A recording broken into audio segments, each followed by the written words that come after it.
The last calf disappeared on a Tuesday, sometime between the lavender hour and the heat settling down enough to let a person breathe. On the far end of the south pasture, where the fence bowed toward the cypress brake like a tired back, a drag mark cut through Johnson grass and switch cane, wide as a door, straight as a plumb line, down into the dark mouths of the slough.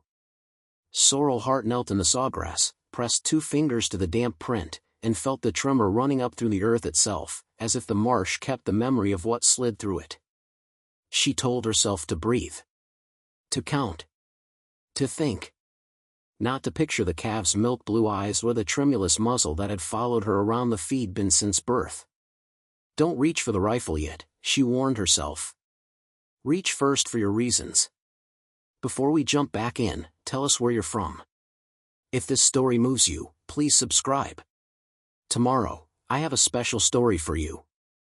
Wind rattled the palmettos like a warning. On the other side of the slough, bullfrogs pulsed a bass note that made the hair lift on Sorrel's forearms. The drag mark ended at water thick as oil, black under duckweed and a net of mosquito shiver. She could smell tannin and old iron. She could smell, too, that slow cold scent she'd learned to fear the past month, scale and rot, like a wet rope forgotten in a crate. She rose, brushed mud from her jeans, and looked back toward her ranch house, a low, stubborn shape under the live oaks, porch light still burning from the early morning check. Sunrise had split the horizon in a thin seam of orange. In an hour the mosquitoes would lift like smoke and the heat would press down with both hands. But for now, the world felt held between breaths. Big Girl didn't even bother to turn, Boone called softly from behind her. He'd slipped along the fence line without her hearing, a habit that always irked her even though she knew he couldn't help it. Boone Duarte, neighbor, friend, and the kind of man who could walk on crushed shells without a sound. Just took what she came for. Sorrel repeated, wiping her palm on her thigh. You hear that from the mud? Boone tipped his chin at the drag. From the width. From how clean that line is. Males haul crooked. Females haul like a cart track. Or you like your story tidy. Sorrel reached for the strand of hair the humidity always pulled free and tucked it behind her ear. The morning light turned it almost copper. She hated when people remarked on it. Folks in St. Durant Parish remembered Shep Hart by that same stubborn copper, and there were people who still looked at Sorrel and saw only the ghost of her daddy's temper. Boone crouched and measured with his spread hand. Door wide. Maybe 20 inches at the shoulders if you flattened it. That's not native. That's not even big gator wide. You know what it is, Sorrel. She did. Every bone in her had known since the first calf went missing and she'd found the fence shoved down where the T-posts rotted. But knowing and saying were different kinds of courage. Say it, she told him quietly, because if a thing is spoken it becomes real and you can plan around real things. Python, Boone said. Or some cousin from over the sea. Someone's pet once. Someone's mistake now. What folks do for a picture. Sorrel felt a pressure in her chest that had nothing to do with fear. Something like shame, something like stubbornness. It had her name. The ranch bore it, Hart brand, burned into creosote posts and painted crooked on the side of the old sale barn. Her granddad had carved that H over arrow into cattle before the parish had electricity. The thought of that mark vanishing under a constrictor's belly, dragged into water, it pressed on Sorrel until her jaw ached.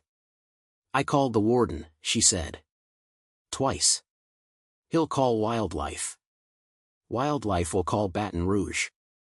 Baton Rouge will call a task force. The task force will call a meeting. Boone's voice stayed easy, but his eyes were on the slough. Meanwhile she eats.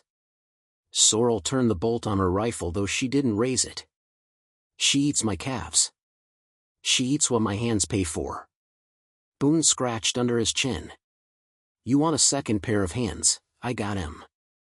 But I also got a wife who remembers when we went after that boar down in Shingle Gut and I came back with stitches and a confession. What confession was that? That I ain't got sense where you're concerned. Sorrel didn't smile. She wanted to. It was hard to hold two truths at once, that she loved Boone like a brother and that his loyalty scared her sometimes, Because loyal men die in swamps. She slid the safety on and slung the rifle on her shoulder. Get back to Iris and tell her you tried to talk some sense at me. I did, and I will, and someday she'll believe one of those statements. Boone glanced again at the water. You going to wait on Rick? Rick Caswell, the parish game warden, carried half the swamp's permission slips in his glove box and the other half in his grin. Sorrel had known him since cross-country meets and stolen Coca-Colas. He'd been all elbows and promise then. He'd grown into his shoulders and into the kind of man who brought her fence staples without being asked. He was also sworn to tell her no when no needed telling. I'm going to wait, Sorrel said. She drew another breath, shallow and careful. All the way to the edge. Boone found her eyes, then nodded once, something like a prayer. Edge ain't a fixed thing in this country, he said. It moves under you when you ain't looking. The parish road was quiet as she drove the Ranger back toward the house, tires thumping over cypress knees that had bullied their way up through the shell. Egrets lifted from the ditch like handkerchiefs tossed from a balcony. On the porch, Marigold, the red heeler, lay stretched in the one strip of sun already pushing through the live oaks, blinking at her with offended patience. The dog had opinions about being left out of any morning that involved a rifle. Not this one, Sorrel told her, racking the gun out and setting it on the entry table so she'd have to pass it to get inside later. You like your bones unbroken. Inside, the house held its cool like a secret. She had hung quilts her mother stitched before the migraines took the needles from her hands. She had kept the table her father built with a carpenter's square and more temper than skill. And above the kitchen sink, a framed paper, the debt paid last fall, the Hart Ranch finally free and clear after 3 generations of almost. Sorrel touched the glass without thinking. Mine, she murmured. I keep it mine. Marigold clicked her nails across pine flooring, nosed the sliding door, and whined toward the back pasture, the corral the ranch hands called Mercy, because that's where they worked the new calves, the ones that came weak or foolish. Mercy had been where she found the first feather of duckweed on the fence post. Mercy had been where the second calf screamed once and then never again. She poured coffee and didn't drink it. Every swallow felt like an appointment she'd miss. The second ring came before she could steel herself to ignore it. She snatched the phone as if plucking a snake by the neck. Caswell, Rick said, not bothering with hello. You at the south pasture? I was. You stay put. I'm 5 minutes out. You said 15 last time. I left from closer. I was already headed your way. He hesitated. Boone called me. She closed her eyes and leaned back against the cool of the fridge. Of course he did. He's right to. Don't go down there by yourself. I know the itch, Sorrel, I do. His voice softened, and she felt it like a hand on her shoulder. But I need you to do the hard thing that looks like waiting. Waiting isn't hard. For you it is. She set her jaw. Then come make it easier. The warden truck's tires sang on shell a few minutes later, and Sorrel stepped into the porch light though the sun had climbed clear now and rendered the bulb silly. Rick hopped down from the cab in his boots and his uniform and a fatigue she recognized, the bone-deep kind that did not ask permission, that simply settled. He carried a long case that said more than any badge. His eyes, hazel, always a little surprised, found her rifle on the entry table. You bring that to the kitchen like a guest? He asked. I brought it in the house so I wouldn't take it back out, like you're about to tell me not to. Rick's mouth tipped. Not a smile. A concession. Let me see the sign. They walked together past Mercy, where the rails still bowed from something that had shoved through, then down the corridor of scrub oak that guarded the path to the south pasture. Rick did not fill the walk with talk.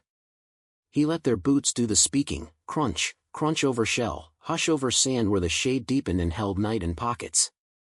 Marigold shadowed them to the oak's edge and then stopped, as if a line had been chalked on the ground in a language only dogs understand. She put her lower jaw on her paws and watched Sorrel with a devotion that felt like worry. At the drag, Rick lowered to his knees with the same carefulness Sorrel had used. He placed his palm beside the groove, then put his thumb into the depressed grass the way one might press a bruise to know its limits. "Tell me what you see," Sorrel said, because it was easier than telling him what she felt. Anger, yes, and another thing that was mostly grief dressed like anger. "I see a problem that doesn't read parish ordinances." He traced the line toward the water. "She's moving with confidence. You can tell in how straight this is. She knows the route. Probably sits her coils under that chunk of blown-down cypress until she feels the fence line vibrate." Sorrel repeated again, and she hated that the word carried a tone that sounded like respect. Boone said the same. "Boone knows more than is good for him." Rick stood and shaded his eyes. Thanatos, the slough, blinked black and gave nothing back. The French had named these waters with poetry that carried knives: Bayou de la Mort, Petit Guillotine, Chanson Noire. The old folks simply said Thanatos, and then they crossed themselves or they spit, depending on which tradition had raised them. "I can call wildlife again," he said. "But I know what the answer is before I dial the number."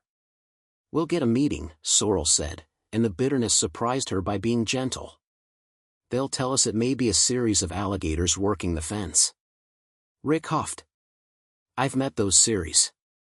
They leave teeth in wire like teenagers leave notes in lockers." He put his hands on his hips. "We'll put a camera on the fence." Motion triggered. "I can get one from evidence. We'll bait a spot without blood signs so we know what comes to it." "We'll..." "She's eating tonight," Sorrel said, not to be cruel, but because the truth was a kind of bomb she had learned to apply quickly before it could burn worse later. "She's not a rumor." Rick was quiet for 4 heartbeats. 5. "No," he said finally. "She isn't." He looked at Sorrel then, truly looked, the way he did at a scene right before he made himself step into it. "I forbid you from going down there without me." "You don't forbid things," Sorrel said. "You suggest." "I'm not your father." "Thank God." She felt the old resentment rise like heat mirage, and she willed it back down. She didn't invite her father into rooms anymore. She refused to. "You can ask me. You can remind me of the law. But you do not own my feet." "I don't want to own them," he said, and the heat rippled off the water, and in it she heard the rest even before he said it. "I want them to keep walking." She turned away from the slough, toward the oak tunnel, because the way a person handles tenderness can reveal what they are made of as clearly as the way they handle danger. "Then walk with me," she said. "Or get out of my way when I go." They did both. The camera went up by noon, the bait bag hung high enough the feral hogs wouldn't make an argument of it, and Rick filed the report with words he knew were already ghosts: non-native constrictor suspected, calf predation, immediate response recommended. He stood on her porch when he clicked submit and looked like a man who had signed away a half measure of his own blood. He stayed until evening, sat with Sorrel at the table her father built, and ate cornbread she didn't taste. The camera sent nothing. The camera didn't care about hunger the way a body did, it simply slept until movement taught it how to wake. Night draped the ranch and then the parish and then the world. Insects turned the dark into a living cloth she could almost see moving. Sorrel tried to sleep and failed. Every board that settled in the house sounded like scales across old wood. Every coyote yip sounded like a calf's final question. At 3:11 a.m., the camera woke. The ping shivered across her phone screen like a struck tuning fork. Sorrel didn't think. Her feet found the floor, her hands found the jeans, her breath found the counting. She checked the thumbnail only long enough to see what she already knew: a coil broad as a hay bale, a head wedge-shaped and patient, eyes without whites reflecting the ire like coins at the bottom of a well. She texted Rick because she wasn't foolish and because love, any kind, obligates you to send the words that might keep a person from a forever they didn't choose. Then she took the rifle from the entry table and the spotlight from the pantry and stepped into the humid dark that felt like God's unspoken sentence. The world at 3 a.m. is not the same world as the one at breakfast. Trees lean closer. Paths buckle and breathe. Sorrel moved through the oak tunnel with the quiet she had been forced to learn after the migraines took her mother and the bottle took her father. A person learns, when they're small in a house with storms inside it, how to make less sound than a curtain. She crossed Mercy and did not look at the bow rail. She crossed the south pasture and did not look at the place where the drag line faded into water. She did not shine the spotlight. She kept it tucked under her arm like a secret until secrets mattered. At the fence, she paused and did the arithmetic a person does before they trade one kind of safety for another. She counted, 1, 2, 3, and on 4 she slung herself over, careful not to rattle wire. The ground on the sluice side held different. It had give. It listened when you stepped and it kept record. She placed her feet accordingly, toe first, weight like an apology. Something shifted to her left, maybe an egret waking, maybe a hog deciding dawn could come earlier if it tried. She ignored everything that wasn't the clear picture on her phone, the coil, the head, the patience. She followed the drag mark like a sentence someone had written just for her. At the blown-down cypress, she stopped again. The log lay like a monument to a storm that had happened before she was born, bark silvered, roots clutching air. The drag slid beneath it. Sorrel crouched and eased the spotlight forward along the wood, letting the beam gather itself before she allowed it to spill. She did not breathe for the almost. She breathed for the after. Light spilled. Nothing moved. Which is a different kind of danger than motion because it means a thing believes it cannot be seen. She kept the circle tight, a coin of light she rolled across bark and duckweed and then onto the far side where water turned from black to mirror and finally to a page she could read. The coil lay 30 feet out, in a pocket of water cleared to mud by repetition.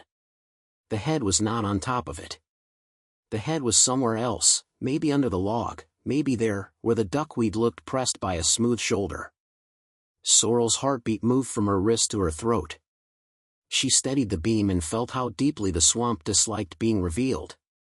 Night does not forgive a person for bringing noon into it. Between her and the coil, a ripple guillotine duckweed. Not a fish. Not a moccasin either. Slow. Intentional. The way a thought moves through a mind when it decides to become a choice. Don't, Rick said behind her. Sorrel didn't startle. He had that talent, to arrive and stand in a person's shadow without tripping over it. He moved up beside her, soft as a heron's reflection. His breath was steady. His rifle remained low, muzzle down, because he did not invite disaster by pointing steel at it too quickly. How far? He whispered. 30, Sorrel said. 35. Coil center there, between those two lily pads. Head unknown. He adjusted the brim of his cap and watched in silence long enough that Sorrel felt the old impatience bite at her calf muscle like a deerfly. She's too deep to grab, he said finally. We can't wade that. You going to wade on the boat? I didn't bring one. You brought the case. He did not look at her. That case is for what happens if she comes to us. Not for what happens if we go to her. She's already been to me, Sorrel said, flat and quiet, like a weight laid on a scale. Twice. 3 times if you count the calf we never found. Rick lifted a palm. It hovered in the air between them and the water like a benediction or a warning. It could be either, it could be both. If we fire and miss, we teach her the shape of our mistake. We teach her to move when light moves. We make her smarter. She's already smart. Then we avoid making her myth. The ripple stopped. The duckweed settled into a new green with the kind of tidy that makes a person's throat tighten. Sorrel felt the math change around them, the way a barometric pressure change makes the body feel both older and closer to its bones. She put the spotlight on the cypress instead and let the circle of white fade. They stood in dark that felt earned. Come morning, Rick said, we'll set a blind on the lee side. We'll put the bait higher. We'll. Marigold's bark cut him in half. It came from the pasture, above them, over the fence, 3 sharp notes, then a growl that had never belonged to that dog before. Sorrel turned and in the same motion lowered the spotlight so it wouldn't give her vision back to the sun too quickly. The dog barked again. Something answered. Not the swamp this time. The pasture. The corral. The heifers, Sorrel said. Her voice broke on the plural like it had tripped. The gates. They ran. The kind of run that has no room for prayer. The kind where the body makes deals with itself about what it will forgive if the distance is shortened by will alone. They went back over the fence and Sorrel caught the top wire with her palm, felt metal slice skin, didn't feel pain. They hit the oak tunnel and it threw them forward like a crude gun throws a ball. They crossed Mercy and saw the gate swinging. The chain was unhooked, the bolt hung like a tongue from a stupid mouth. Sorrel felt the kind of anger that curdles clean, that turns into something a person can use. Teenagers? Rick barked. Hogs? Hogs don't learn latches. She vaulted the last rail and then stopped dead because stopping sometimes saves all the lives in a room. The yard between Mercy and the feed shed looked raked. Not by hands. Not by hooves. By something that moved in S-curves and didn't care about fence geometry. Marigold stood 10 feet away, every hair lifted, eyes wide enough to show white. She did not bark now. She watched, and what she watched, Sorrel couldn't see at first because her mind insisted a thing that big could not be in a yard she raked on Sundays in a world that included her mother's quilts. The head showed first. Not lifted. Sliding. The way a blessing slides down a person who cannot hold it. It came from the shadow between the dust bin and the feed shed, between two places that belonged to Sorrel in ways that felt like skin and last names. A wedge. A tongue like a stitch pulled out. Then the body, thicker than her thigh, patterned not with diamonds like an old storybook would draw but with a language that made the eye hungry and sick. It had looped itself around the blue barrel where she kept calf supplement, and as it slid the barrel scraped and then fell with a sound that did not belong in any dawn. Back, Rick said, as softly as a thought. Back, Sorrel. But she was not made to back when a thing she loved was in the open. The 3 weanling heifers had pressed themselves against the far rails with the herd's instinct to make one shape out of many, to disguise fear as density. The snake turned its head toward them with the inevitability of water choosing the lowest point. Marigold took 2 steps forward and Sorrel's chest made a sound she'd never heard from herself before, a sound like grief and command soldered together. Stay. The dog froze as if welded to earth. Rick slid the case forward with the toe of his boot, popped the latches, and drew the noose pole out into the morning air. It looked stupidly simple, aluminum shaft, sliding cable loop, a catch that could save or maim. Head, he whispered. I take the head. Your job is not to fire unless I say. Your job is to keep those heifers from breaking the fence. Breaking into where? Sorrel asked, because when she is scared she wants to put a frame around the fear and label it. The road? The water? Where? Anywhere but here. The snake moved. Not fast. Not slow. The pace of something that had never had to second guess.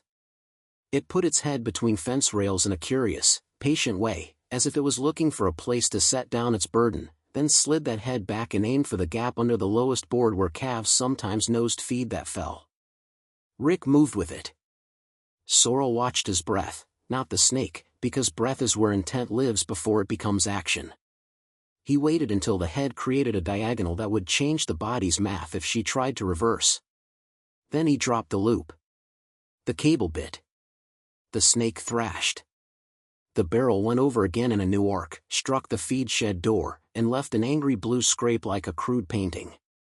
Sorrel saw the loop slide toward the hinge of the jaw and then catch on a harder point, the maxilla, then hold. Rick anchored the pole with his hips and set his boots, and the snake did an old thing, it rolled. Not the lazy twist of a summer day. The full corkscrew of a creature trying to reverse its own geometry. Tail! Rick shouted, and Sorrel, who had eternity in her blood for 3 heartbeats, became the kind of person who moves when asked. She caught the tail 2 feet from its end and felt the pure unsoiled power of an animal that does not ask for permission. It was like holding a fire without heat. It was like gripping a river's neck. Keep it away from your leg, Rick said. If she gets a loop she'll take bone. He leaned back, arms shaking now, sweat printing through his uniform at once. Say when, Sorrel said. When what? When? She didn't clarify. He seemed to understand anyway. They stood in that arrested morning, holding a machine made of muscle and patience between them, and for a strange shard of time Sorrel felt something like awe soak into the accusation of anger. This was a creature doing exactly what it had been born to do in a place that made it God by accident. The heifer snorted, a high thin sound. Marigold whined once, low and furious in her throat. Sorrel tightened both hands. She felt the tail's muscles flutter, the preloop. The way a rope prepares itself to become a fist. Now, Rick said, and Sorrel brought the butt of her rifle down on the coil closest to her shin with enough force that the snake flinched. The loop lost its intention. Rick tightened the noose in the same breath, turning breath into act with a speed that decades of fieldwork had taught him.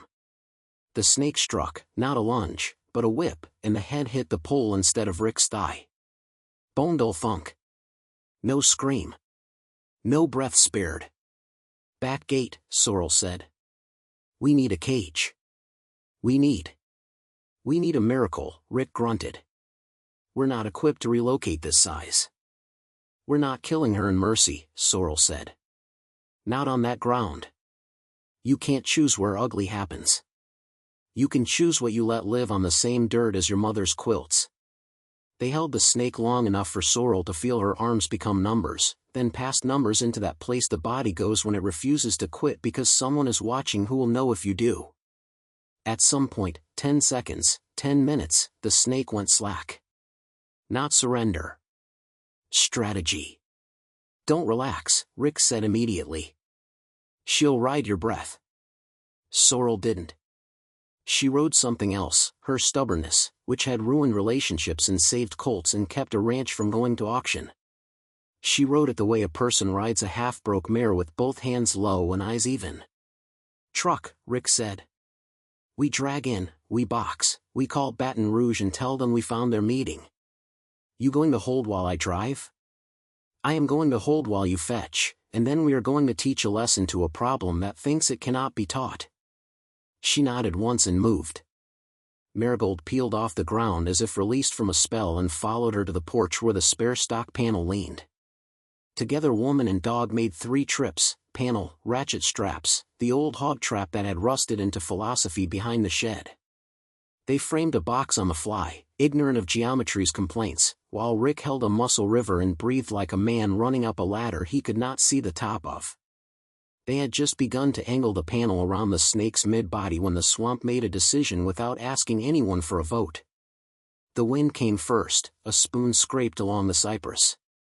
Then the smell, water appended, tan and bruised, something like old pennies in a church collection plate. Sorrel looked up and saw the line of black moving along the treetops from the south, the kind of storm that doesn't bother with small talk. We don't have 30 minutes, she said.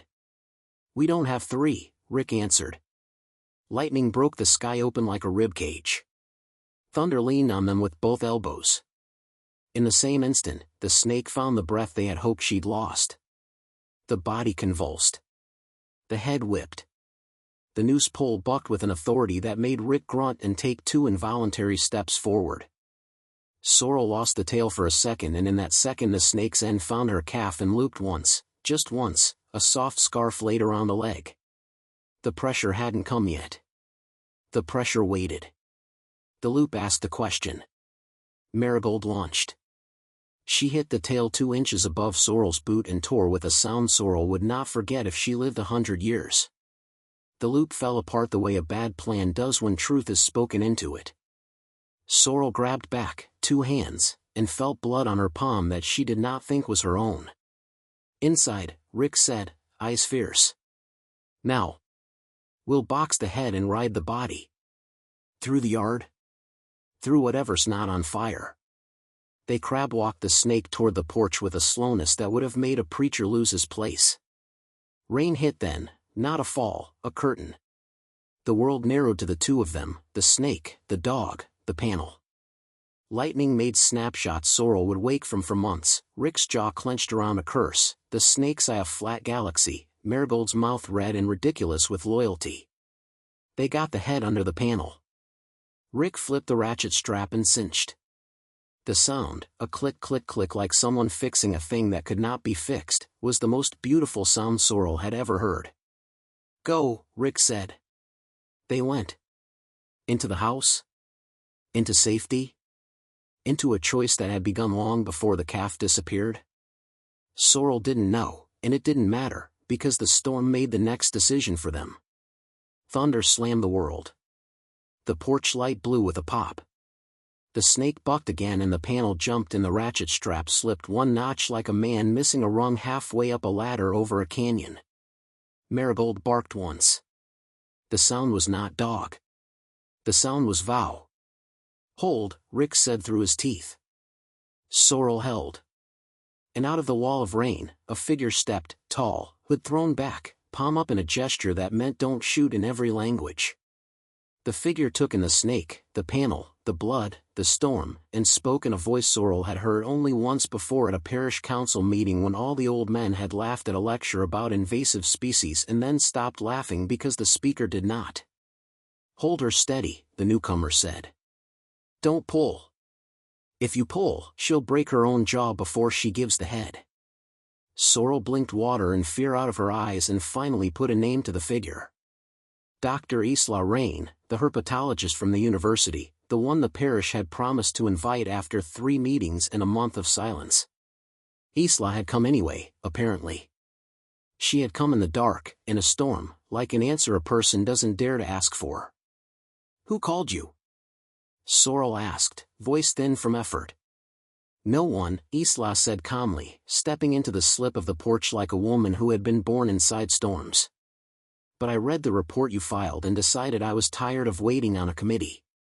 She knelt, watched the snake's breathing, and set her hands in a place between danger and technique. "On 3, she said. We remind her that this is a world with edges. Lightning tore the sky open above them and left it in 2 pieces. Isla said, 1. 2. And then the panel lurched sideways as if something under the porch had pulled it, as if the house itself had decided to help or to betray them. Sorrel couldn't tell which, and the ratchet strap let go with a dry scream. The head came free. It came straight for Sorrel's face. And the world went white. White. The flash burned the world into a negative, porch posts black as cutouts, rain a silver veil, the snake's head a pale wedge launched out of the frame. Sorrel's body didn't think, it borrowed an older thinking from bone. Her left shoulder hit the jam, her right hand brought the stock up on instinct, not to fire, but to fill the air between teeth and skin. The jaws struck wood. For an infinitesimal instant, she felt vibration in the board echo in the bird bones of her wrist.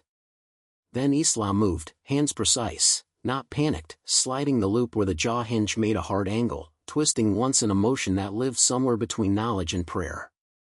This story took us a long time. If you like it, subscribe. Now, back to the story. The noose bit again. Rick slammed his forearm against the pole for leverage, and Sorrel saw the tendons jump like cables under wet fabric. The head jerked left and came up short.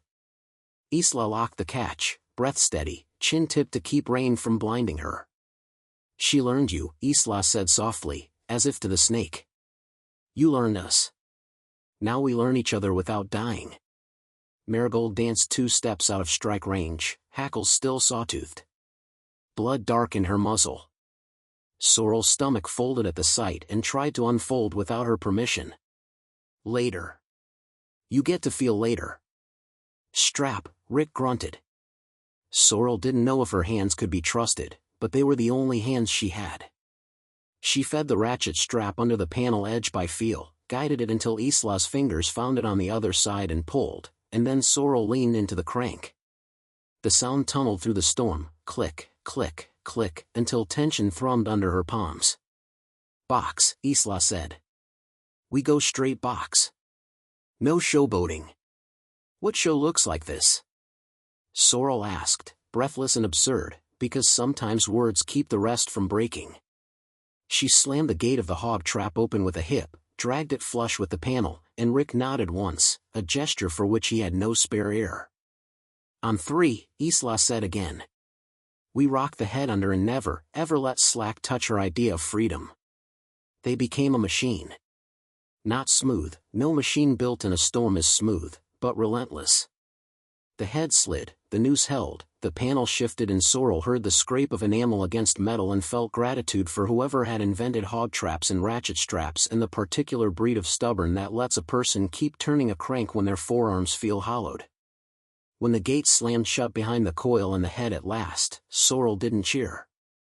She sat down on her own porch in the rain and put her face in her hands. The wood tasted like iron and salt. Somewhere far off, thunder retreated like a man who'd decided a fight would cost more than it would prove. Rick knelt and pressed a palm to her back, not a pat, not a claim, just human confirmation that the part of her that had carried the morning could set the load down. You good? He asked, and she could hear the wandering gravel of shock under his words. Ask me when I can feel my fingers, she said. Ask me when that barrel is back upright.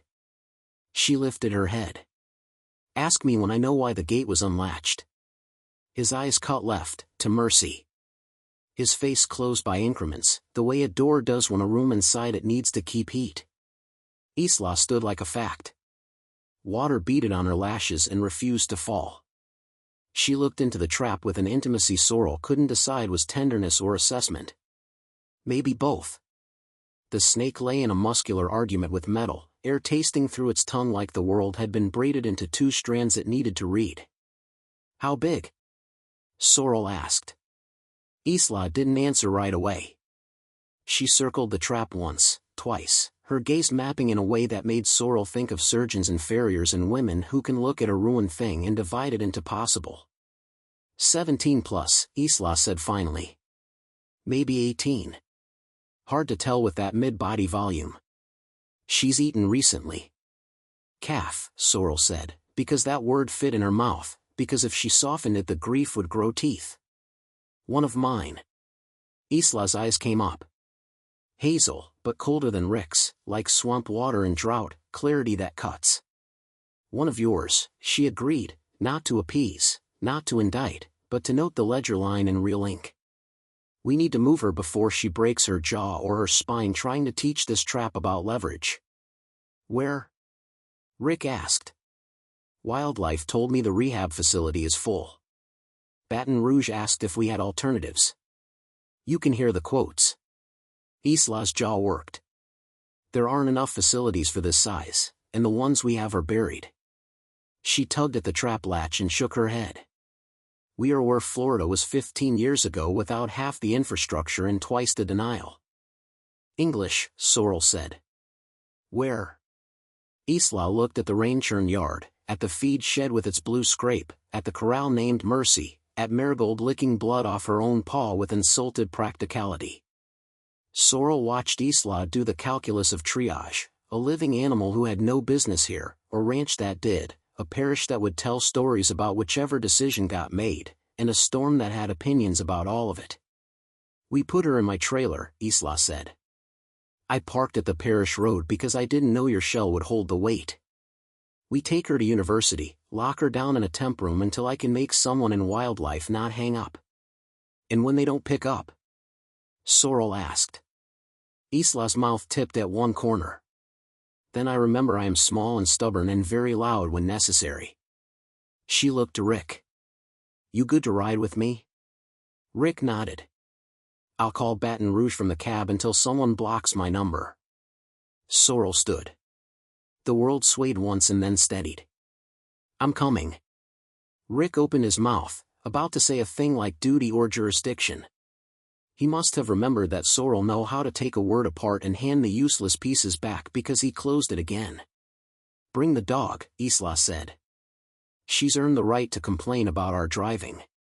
They ratcheted the trap into the bed of Isla's heavy half-ton. Sorrel didn't permit herself to think of what an accident would look like, of the trap door failing, of a 17-foot constrictor making a decision in a cab she was not invited to share. She permitted nothing but motion.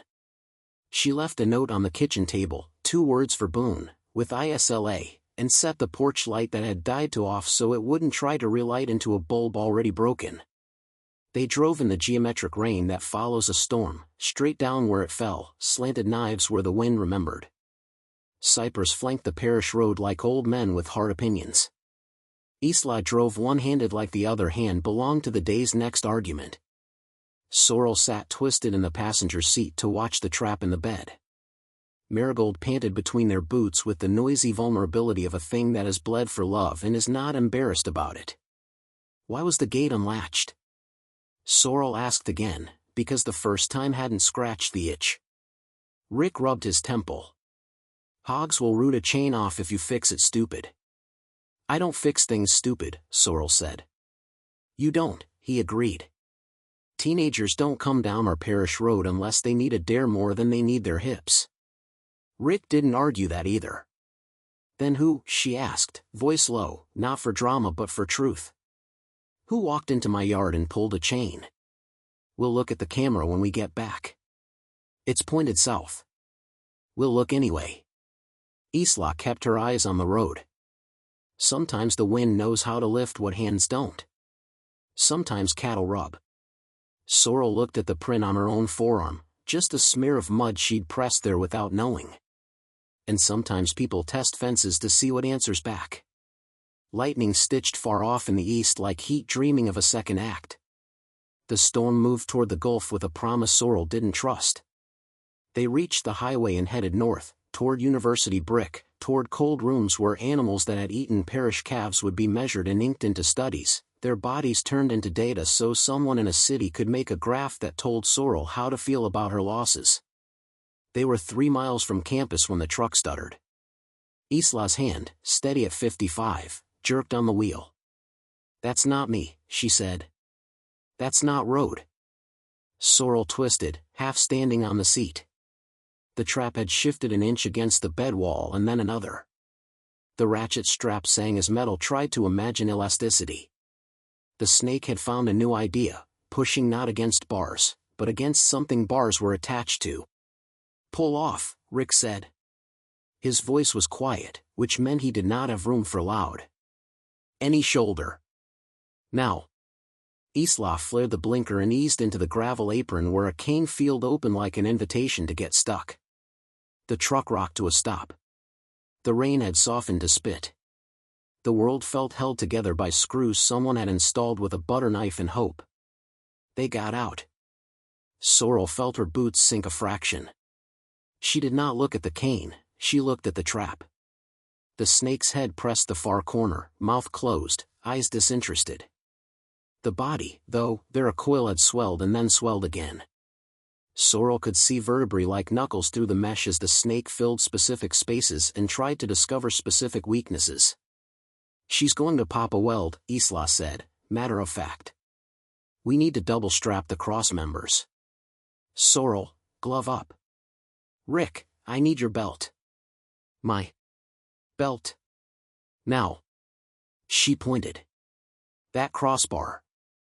Tie around and twist until the strap meets it. We stack resistance. Sorrel pulled gloves from behind the seat and felt a relief so large it embarrassed her. She had not known until the leather touched her skin how badly her hands had wanted a layer between them and the world. She fed the strap through the mesh and around the trap's end brace. Rick's belt came without complaint. Isla threaded it like a tourniquet and twisted until the mesh bit into the leather so deep the brand mark nearly vanished. The truck rocked again. A car passed, rubber singing on wet asphalt, and the driver slowed like every person does passing someone else's problem, half concern, half appetite. Sorrel kept rapping. She tasted metal in her mouth like a small bleed. Almost, Isla said, and her voice had changed. Not fear. Focus so pure it had boiled away the possibility of anything else. On 3, I want you to cinch like you're trying to make your past smaller. Sorrel did not like when someone else said things she'd been telling herself on her own kitchen tile. But she put her knee against the trap's corner and braced and pulled until the strap's teeth hit the last notch. The metal moaned. The weld held. They drove the last 3 miles at 30. No one honked. No one passed. The campus rose out of live oaks and low buildings and a population of students who had never seen a hog trap bungee corded to a theory. Security met them at the loading dock because Isla had texted while Sorrel wrapped and because some people use their phone calls like pry bars. Inside, fluorescent light so white it looked blue, concrete that never learned the word warmth, doors that open with badge taps and the sound of institutions agreeing to make room for a problem they had said out loud they didn't have. Isla barked orders in a tone that invited obedience and shamed delay. 2 techs in scrubs rolled a gurney that had never held a patient with scales. Room C, Isla said.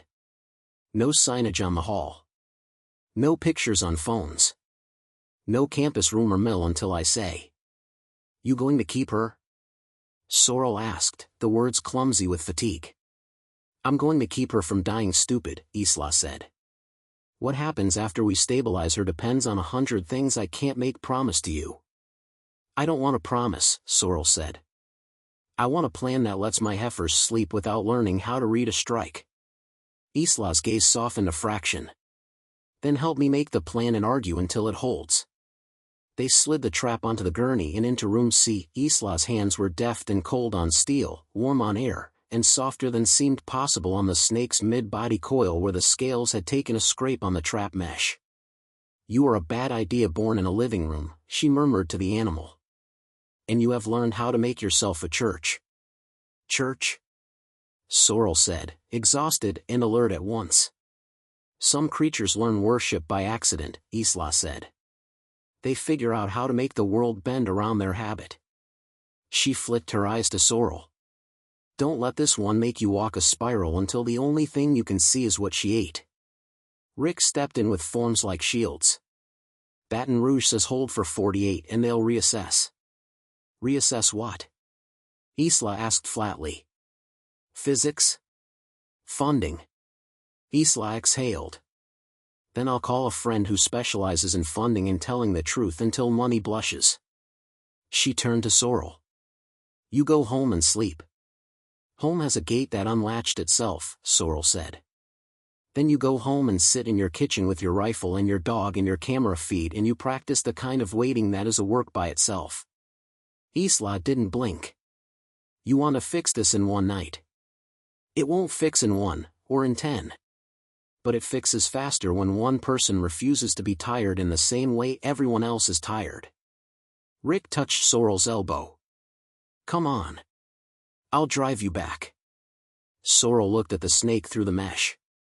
The animal breathed, a deep bellows that had nothing to do with guilt and everything to do with muscle obeying law. The animal was beautiful. Beauty is a dangerous truth when held next to loss. If she lays eggs, Sorrel said into the hum of room C's ventilation, do you know where they'll be? Isla's face did another of those slow closings that looked like choosing a smaller target to hit. If she has a nest, it's near where she feels safe. Close to the water. Close to the fence, she learned. Under something that smells like storm. The blown-down cypress, Sorrel said. Or something like it. Rick's truck smelled like damp paperwork and pine cleaner. They rode home in a tiredness that floated on top of adrenaline like oil on water. The parish road unspooled, then the Shell Drive, then the yard that knew their boots. Boone's Ranger sat under the pecan tree crooked, which meant he had arrived in a hurry and then forgot to care about aesthetics. Boone met them at the porch steps. His hat dripped a small river. Iris hovered behind him, cardigan hood over hair, eyes like a woman prepared to cut a weather system if it looked at her family wrong. We saw the lights, Boone said. And then nothing. You don't get to do nothing after lights. We boxed her, Sorrel said. Boone whistled soundless. You boxed the thing you wanted to shoot. He looked at Rick, not for approval but for the distance between right and possible. You call me next time you plan to pick a fight with the alphabet of creation in your front yard. You'd have come? Sorrel asked. Stupid question, Iris said. She took Marigold with both hands and put her face in the dog's fur, breathing in loyalty like it was medicine. They went inside. Sorrel turned on the camera feed from the south fence and for Mercy. The new motion-triggered unit showed the last hour of storm hiss and then her own figure ghosting across when she ran toward the gate. Nothing. No human. No hand.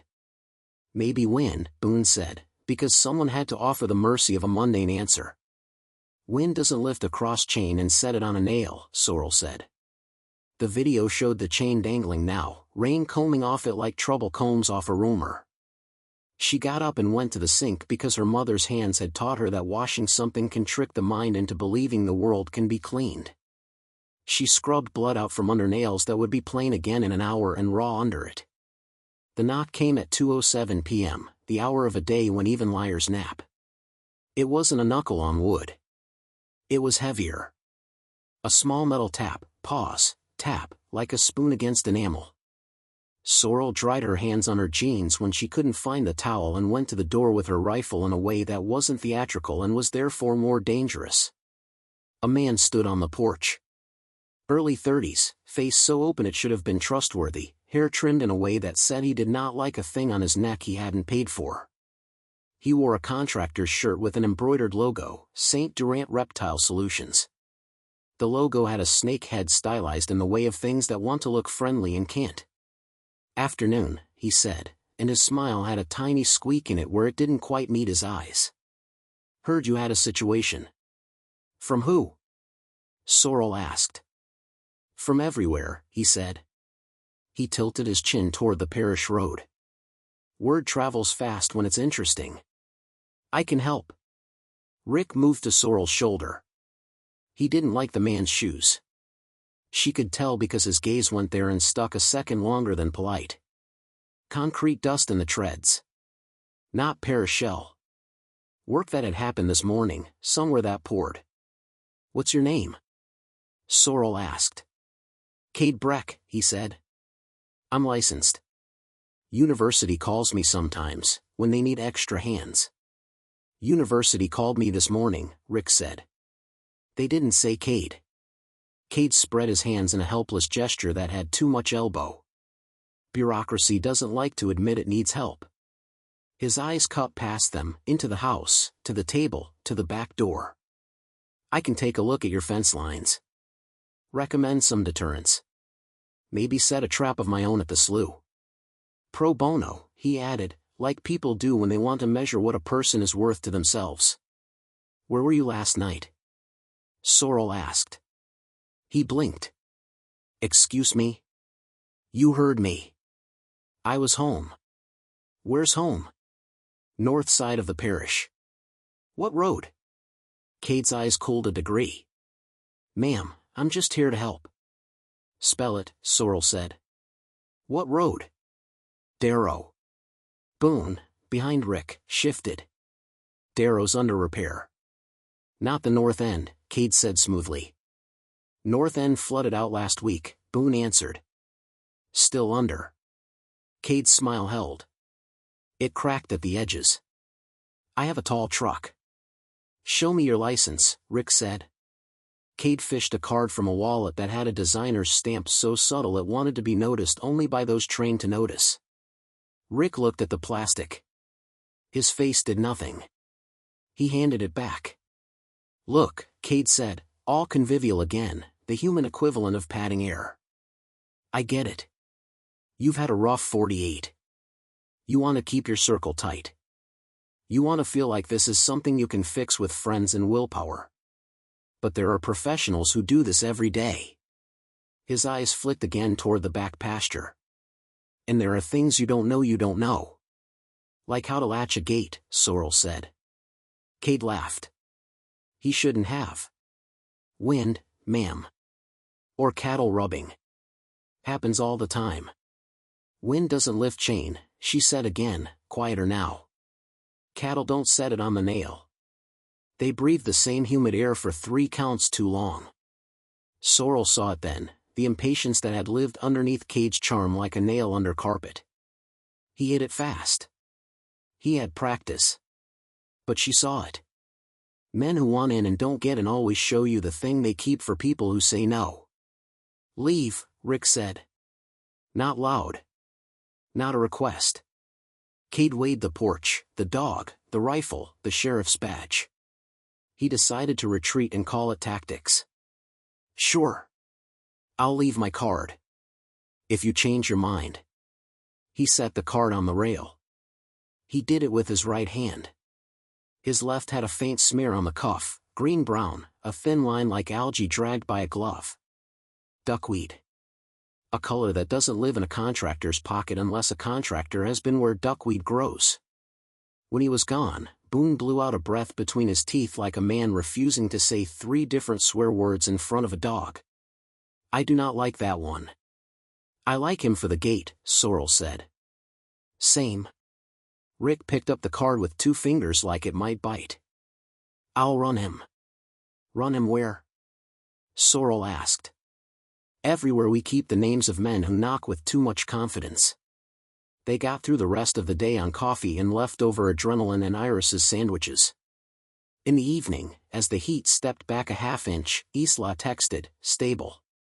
No internal damage. Possible follicles.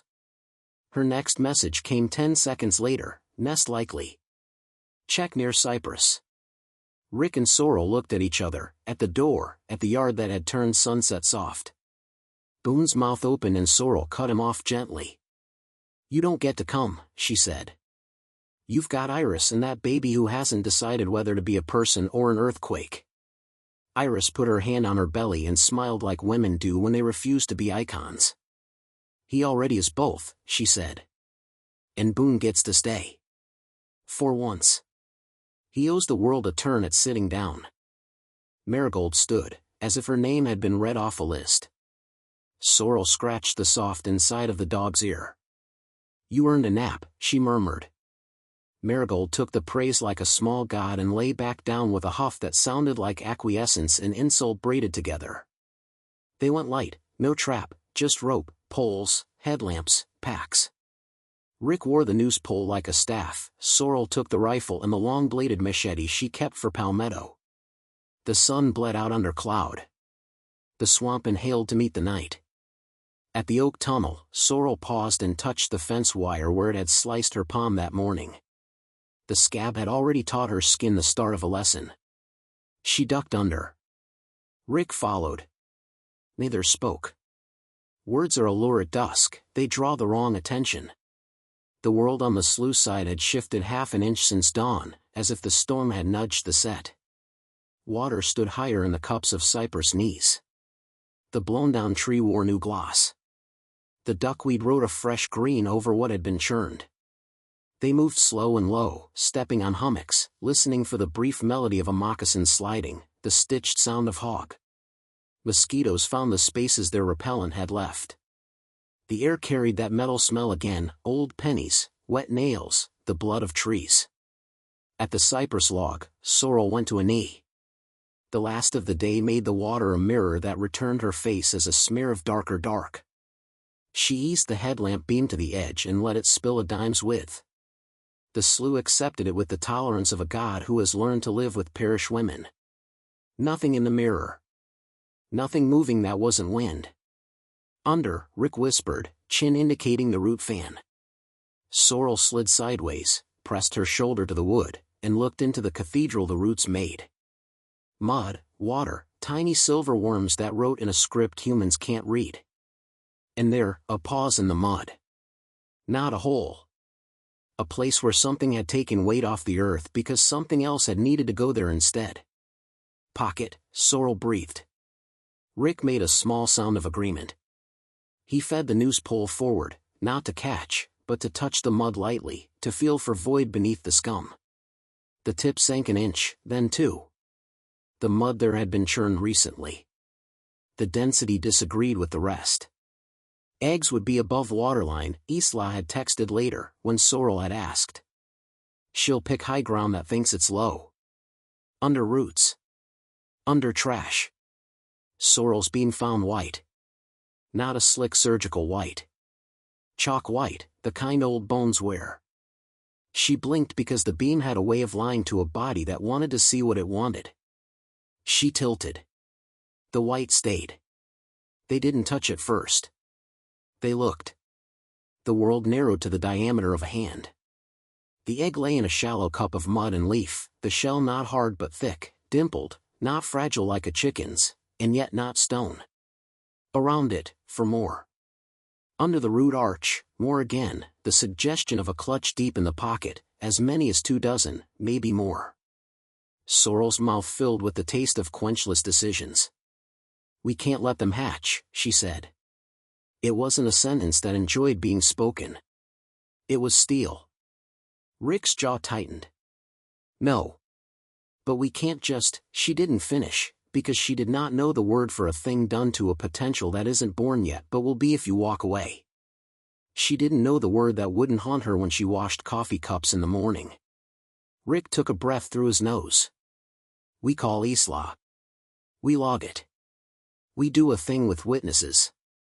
We don't have time to fetch witnesses, Sorrel said. A raccoon will figure this out in an hour. A hog in 10 minutes. He nodded. And if a raccoon eats them, the swamp did it, not us. Sorrel held his eyes.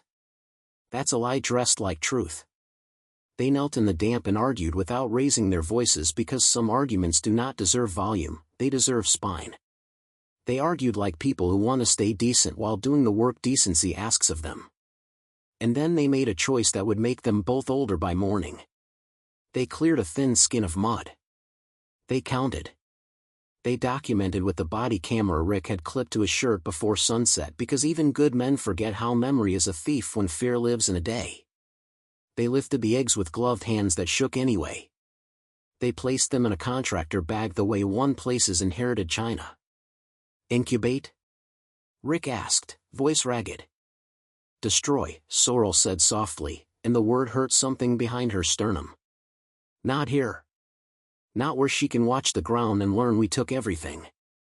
We're sure she's not here? No. Sorrel looked past the roots to the water.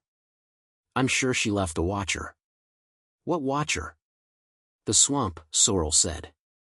It always takes notes. They backed out slow with a bag that felt like a confession. The path that had been easy and was mean in reverse. Twice Sorrel slipped and caught herself on a knee that would tell the coming rain about it tomorrow.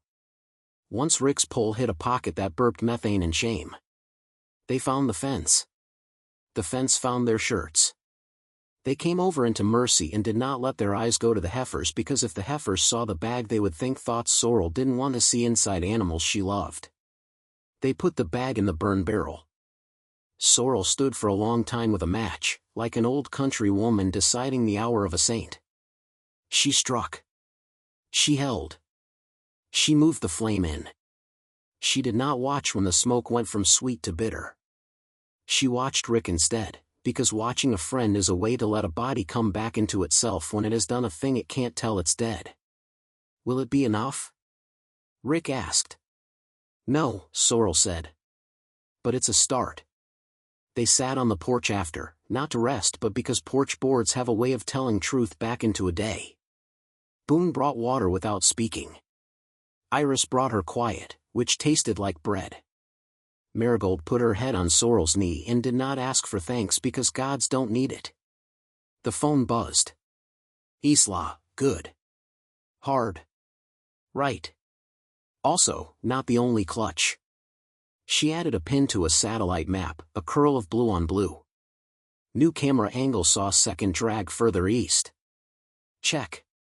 Of course. Because endings pretend. Because problems learn when you teach them a new verb.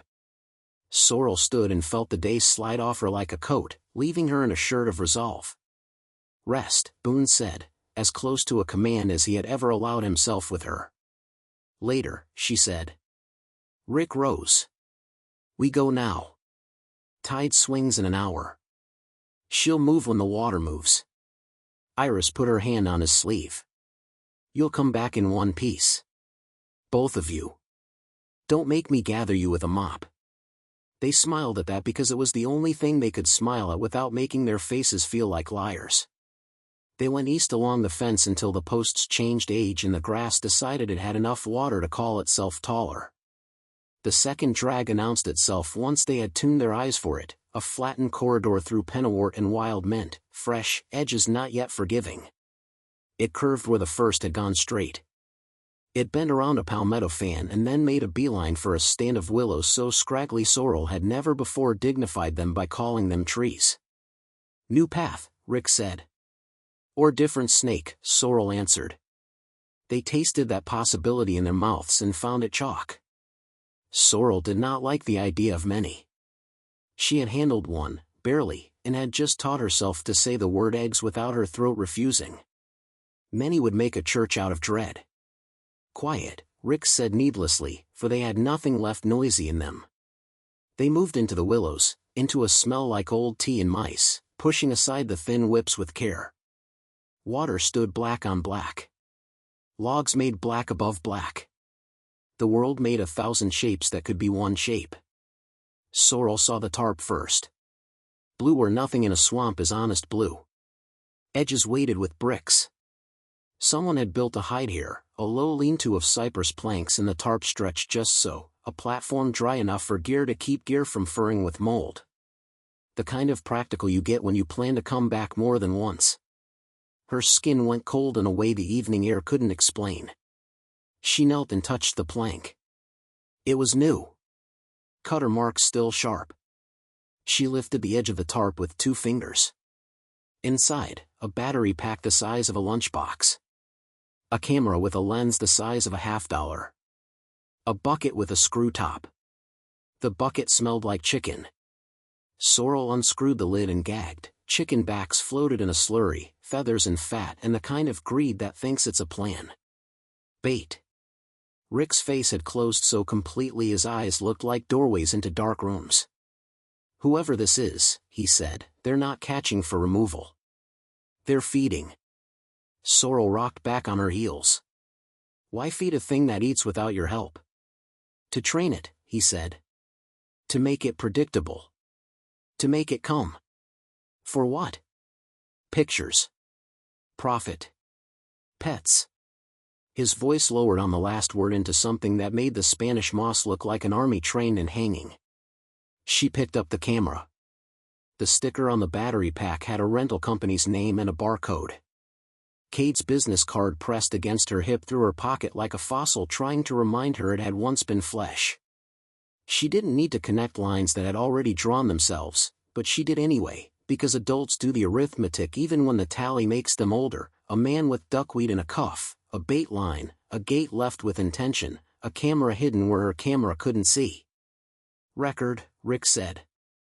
He turned on his body cam and spoke. The legal feeding site, Willow Stand east of Hart Ranch south fence. Items present, tarp shelter, bait bucket with poultry, trail camera on battery, platform, bricks. Suspected link, Cade Breck, St. Durant Reptile Solutions. He looked at Sorrel. You sure? No, she said. But I'm certain. They took pictures. They bagged nothing. They were not thieves, they were gatherers of proof. They covered the hide again because they wanted the man who built it to feel safe long enough for a badge to see him do so. They moved past it into deeper willow, into water that offered them a choice between wet boots and noisy steps. They took the wet. The second dragline deepened here, less grass, more mud. It dead-ended into a stand of cattails on a little island the size of Sorrel's kitchen table. There, the smell came like an argument you can't pretend not to hear. Reptile, rot, the sweet sour of things left in heat and covered and meant to be found only by those who could parse this alphabet. The nest lay half under a mat of dead grass, half under a low branch. More eggs. More possibility. More no. Sorrel crouched. We're not burning on an island with this wind. Agreed. Rick scanned the waterline. We do what we did. Fast. Sorrel lifted the first egg. The shell gave slightly under her glove, an intimacy so obscene she felt tears heat her face and felt the foolishness of that even as she honored it. She slid the egg into the bag. The second. The third. The fourth she almost didn't see because a shadow moved, and that movement was not wind. Head, Rick said, voice like a wire pulling taut. Sorrel didn't turn in a jerk because jerks save no one. She moved her chin a quarter inch. The water 2 feet off the island looked like water until it didn't. The wedge of a head broke the surface with the kind of patience that made prayer feel small. Not as big as the first. Smaller. Male, maybe. Or juvenile. Or a second female that had learned new math under old trees. Back, Rick said. Sorrel rose, bag in one hand, rifle balanced in the other, and felt the island flex under her weight like a lung. The head approached, tongue tasting like a stitch being pulled forever. It did not rush. Rush is for animals that fear the clock. This one had fed in the hours when clocks soften. Rick lifted the loop pole the way a man lifts a promise he has only half faith in. If he comes to the island, I take the head and you go. And leave you with a sermon about good intentions? Sorrel asked, which was her yes disguised as argument. He will strike, Rick said, as if the future were a panel in a comic he'd already read. He will not like the bag. He will try to take what you're holding. Then he'll learn disappointment, Sorrel said. They backed. The head slid forward. The bag of eggs felt like an organ in her hands. The island's edge glanced off her heel and told her, in its way, that the next step would be water. She took it anyway because sometimes the swamp only lets you leave if you agree to owe it a pair of socks. She stepped into black and felt the mud rise to claim her boot and keep it. She left the boot because the alternative was leaving her ankle. She planted her socked foot on a cypress knee that had been waiting all its life to be used for exactly this and pushed. Rick's pole met the head like a rude conversation. The loop slipped once, twice, and then bit. The snake rolled, a quick, ugly simmer on the surface, and struck the pole with enough force to make Sorrel's fillings ring. Go! Rick barked. Sorrel went. She splashed in a graceless, necessary way, eggs bagged against her chest, rifle muzzle up because her father had taught her that if you slip and shoot your own mouth you die stupid, and that was a sin even hell didn't want. She reached the willows and turned once because humans are fools who check on the people they love even when looking hurts the leaving. Rick had the loop set, the snake's head riding a circle that made geometry look vengeful. Rick's eyes met hers and held. Go! She went. The drag back through willow, through mint, through the fence felt like hours. It was minutes. Time does not behave when you are being watched by a knowledge larger than your own. She hit Mercy's grass and ran out of running. The porch held her. Boone met her halfway and took the bag like it was a child he had been handed for baptism. Where's Rick? He asked. Teaching, she said, panting. A student without respect. Boone didn't ask for details because some men understand you don't interrupt a sentence that death is still deciding to let finish. He handed the bag to Iris, and Iris, who had never been asked to do something ugly she didn't do prettier than most men can manage kindness, carried it without flinching toward the barrel again. Sorrel turned, ready to run back, when the sound came that every person raised near water learns to count in their sleep, a splash where a splash shouldn't be, then a second, then a silence thick as rope. Rick emerged from the willow with the pole across his shoulders like a yoke, the snake head pinned, the body an aggrieved S that wanted to be a curse. He grinned with half his mouth. Tell Isla she owes me a new pole, he said, breath ragged. And a shoulder. Put him down, Sorrel said, stepping in, and they did the practiced clumsy of two people putting a long, angry thing into a long, patient thing, the hog cage, and made the latch decide to be competent. By full dark, they had two snakes in two cages in two different places and a burned barrel that had taught the swamp that Sorrel Heart knew the difference between mercy and permissiveness. By full dark, they had a location on a hide that would earn a man named Kate a conversation with a judge.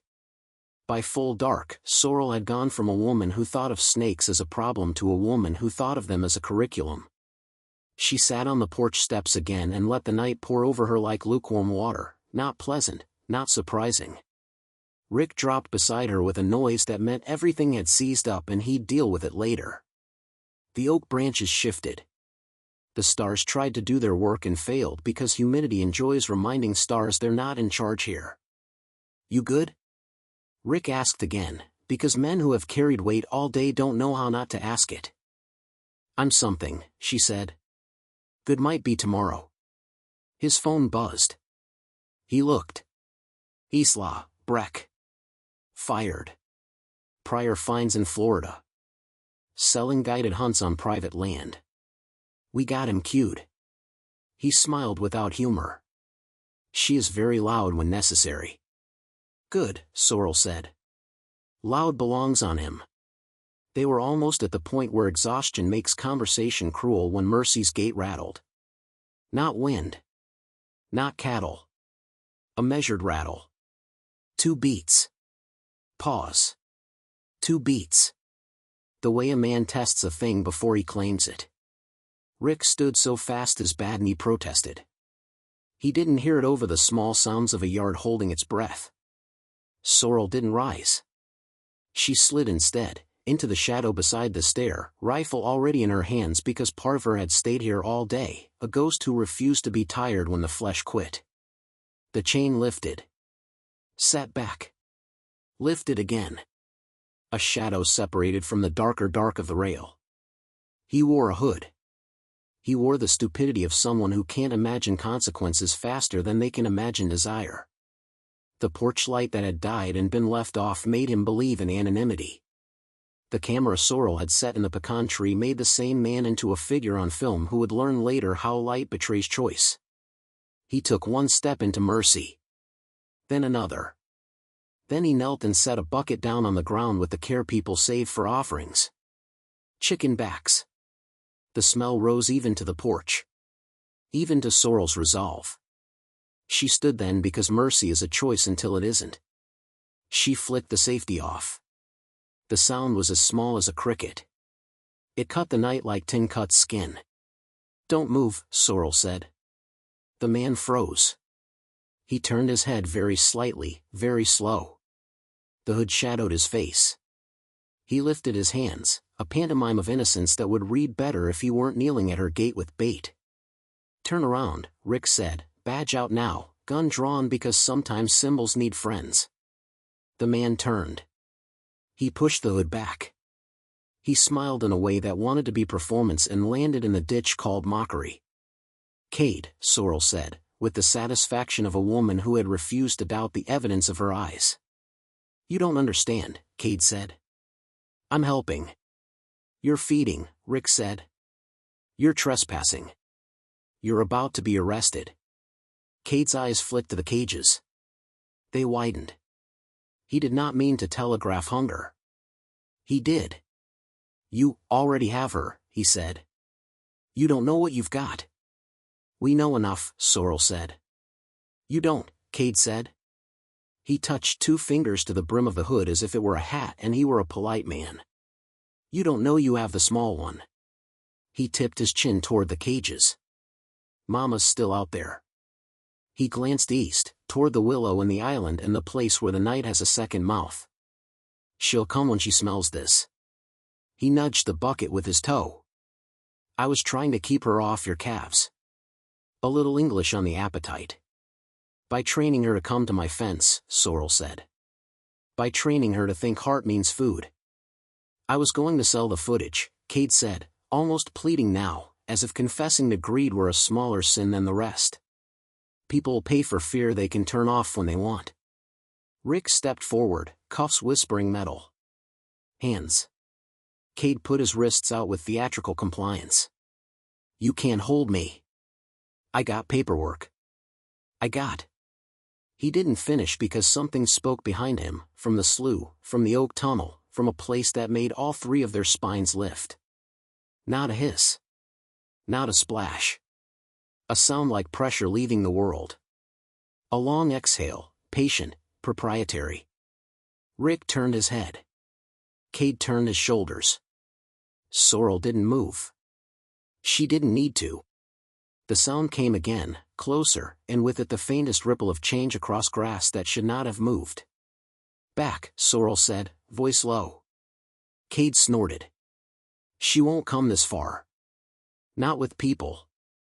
The grass moved, a serpentine signature threading toward mercy, toward the open gate Cade had made with his hands. The night pulled itself taut like a string. The dog stood and didn't make a noise because she knew that noise belonged to a different church. Sorrel lifted the rifle. She found the angle. She could not see the head. She waited 2 heartbeats past comfort because killing a thing blind has a way of returning to you in dreams with interest. The head rose past the bottom rail. It was larger than the first.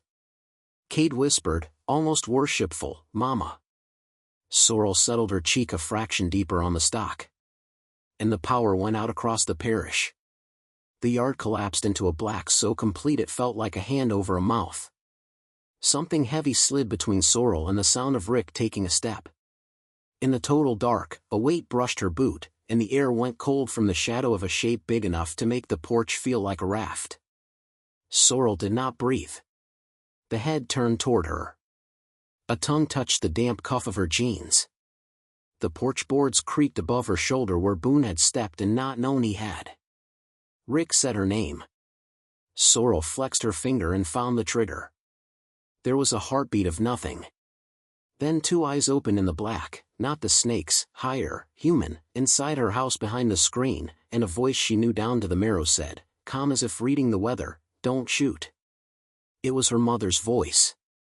And Sorrel's mother had been dead for 6 years. Years. For an instant, Sorrel believed time had changed its mind about what it did and did not allow. Her finger took up the first pressure on the trigger, then refused the second. The dark was so complete it felt like a material you could wrinkle or smooth with your hands. The head's tongue passed over denim, a whisper cold stitch, and her body, traitor to every sensible command, wanted to shudder. Don't shoot, the voice said again, closer, steadier. A hand-shaped glow, cupped low, bloomed behind the screen, no overhead light, no lamp, just a headlamp dimmed to a thumbprint. The beam rose to a face. Not her mother's. Isla. Rain still in her hair, eyes calm as river stones that have learned every flood's language. Hold, Isla breathed, and the single syllable lifted Sorrel's finger a fraction off steel. The head is sampling. If you fire, she'll anchor. If you freeze, she'll move on. Rick's silhouette shifted somewhere left, between the open gate and the bucket Cade had set down like an altar. Boone had stopped on the porch with one foot pressed into a board that protested the way old wood tells a house's story. Iris was a shadow behind him, one hand on the doorframe, one on the swell of a belly already full of questions no adult could promise to answer. Cade was 2 steps inside Mercy, hood down now, hands up, cuffs hanging open from one wrist. He tried to charm metal and discovered it doesn't blush. Even in darkness his grin was visible. Some smiles glow. Back away, Isla said, her voice cut into precise pieces so each of them would know which piece belonged to them. Boone, off the board. Iris, behind the door. Rick, don't move your feet. And me? Sorrel whispered. You remember that your body knows stillness. Sorrel let the words drop into her chest the way a farrier drops a nail into a hoof, the right depth mattered. The tongue ticked once more. The head slid. Not away. Past. Between her boots. Every hair on her legs rose in a unanimous vote to reconsider the career of ranching. The body came next, pressure, soundless, a draft, the impression of scale against space. Sorrel felt a coil brush the top of her boot like a rope pulled along a dock by a boat that did not accept advice. Don't breathe in, Isla murmured, strange counsel that made sense instantly. In-breath lifts, jerks, takes. Out-breath gives. Sorrel emptied her ribs with a quiet she had learned at 10 years old pacing a hallway outside a bedroom where the bottle talked in her father's mouth. The head reached the bucket. Cade, idiot, let a breath out that sounded like worship. The snake nosed the rim, tasted the fat sour. Rick made a minute adjustment with the noose pole, not a lift, just a readying. Isla touched the back of Sorrel's wrist with 2 fingers, not comfort, calibration. On my count, Isla said. Rick, bait tossed to the corral center. Cade. What? Cade hissed. I'm helping. You're going to stand very still and decide you enjoy wrists without bruises. He swallowed. Even that was loud. Boone, Isla continued, when Rick throws, you're the gate. Slow. Not a slam. Snakes feel slams. And me, Sorrel said again, because naming your part makes the brain consent to it. You stay the stillest, Isla said. Then you move without haste when I say move. Ready, Rick breathed. The power-out's dark held like a pact. Somewhere far off, a transformer finished dying with a moth's little flare. Frogs resumed their argument about romance. The night drew a new line around the yard. Now, Isla said. Rick scooped the bucket, flung the backs and skins and slick into Mercy's center in a smooth arc, and at the same instant Boone eased the gate wider, a whisper of chain and hinge admitting the corral's poor idea of sanctuary. The snake's head followed motion with the kind of rightness that isn't thinking and doesn't need to be. Body unspooled behind like a rumor spilling from a mouth. Step, Isla told Sorrel. Sorrel stepped sideways without lifting her feet higher than the height of a quarter. The head slid past her shin and into the square of dirt where the calves had learned to be handled. The body dragged weight over the threshold in a sinuous line. Rick's noose pole lifted to already above the head, still not touching, because contact begs math to change. Boone's hand on the gate made the chain take breath. Close, Isla said. Boone did. Not a slam. A sentence with a period. The gate clicked home. The chain looped. Mercy held a new lesson. Only then did Sorrel breathe in. The first breath tasted like copper and storm and dog. Marigold vibrated beside her knee, silent, eyes white-rimmed in the sliver of Isla's cupped light. Sorrel set her palm on the dog's skull and felt the apology there, hers to the dog for asking silence from a throat made to answer bark with bark. Rick, Isla said. We push her away from the rails. We do not give her geometry.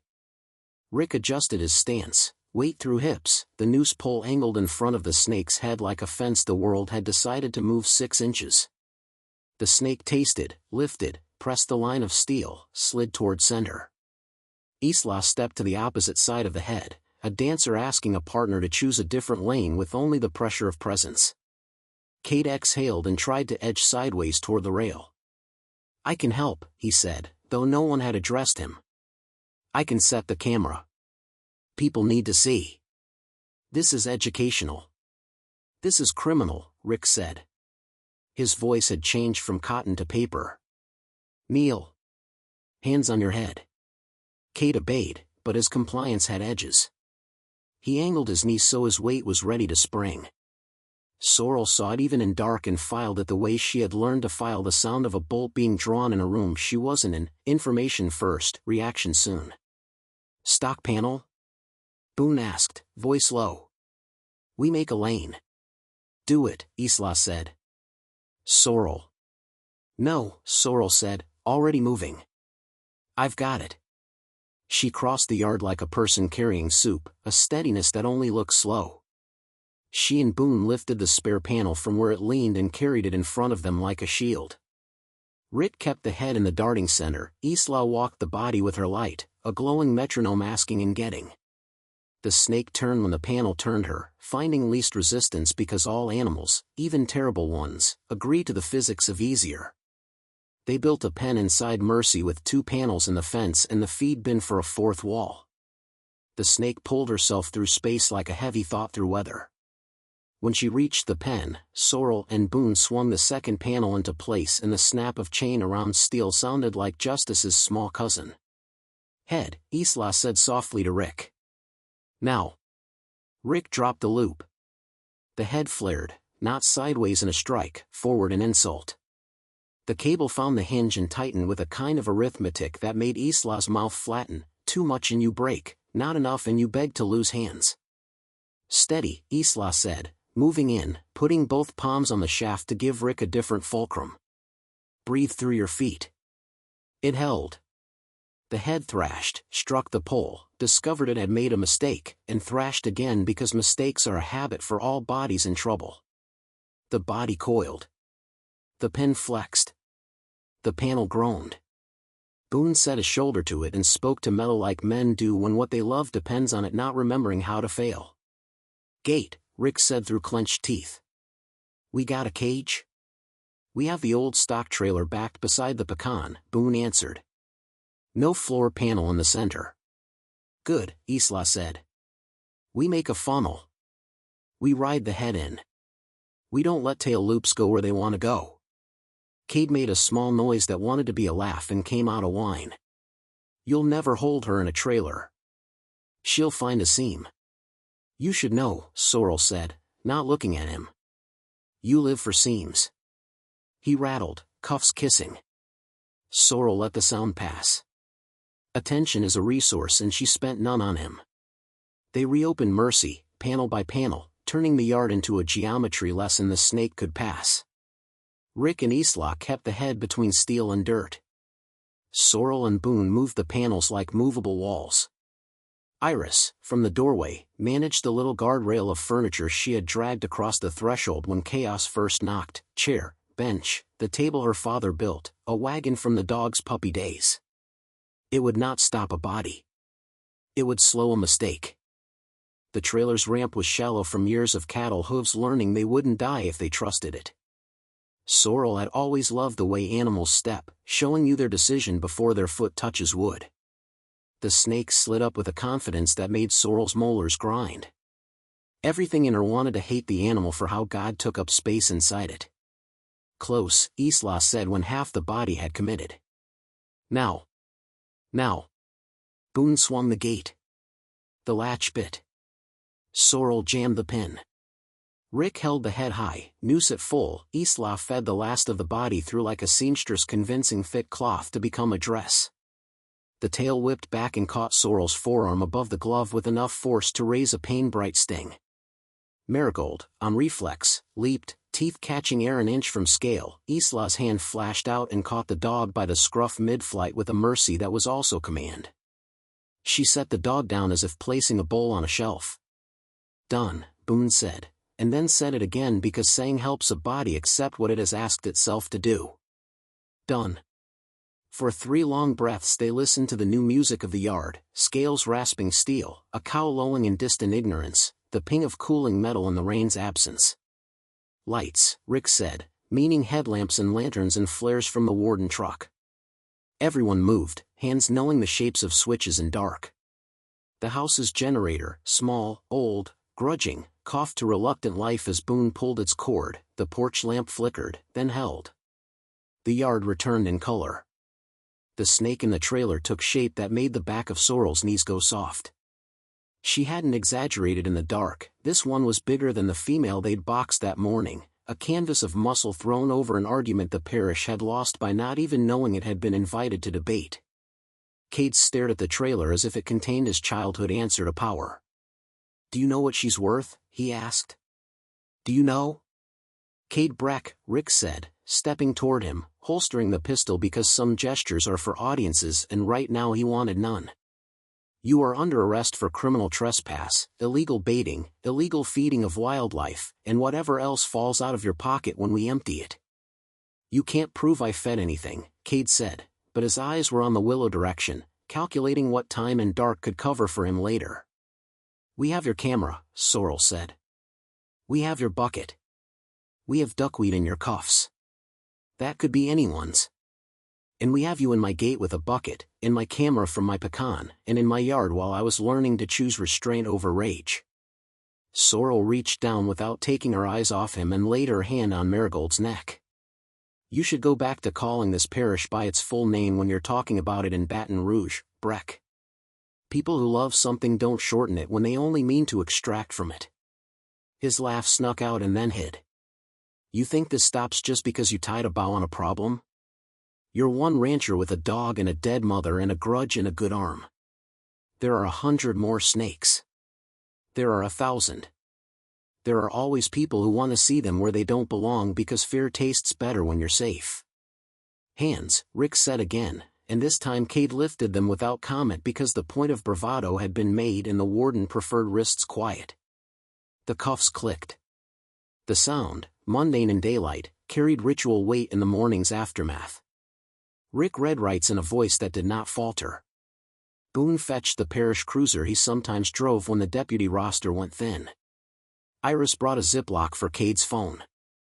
Marigold accepted, finally, that the permission to bite would not be given and lay on her ribs with the long sigh animals used to empty their chests of an entire species. They weren't finished. You never are, when the first bad thing gives its name. There were still the eggs inside the second bag, now ash in a barrel. There was still the first snake at the university, the text from Isla that had said follicles like a warning about a future already in motion. There was still the trailer humming with potential escape. "We roll," Isla said. "Now." "University?" Sorrel asked.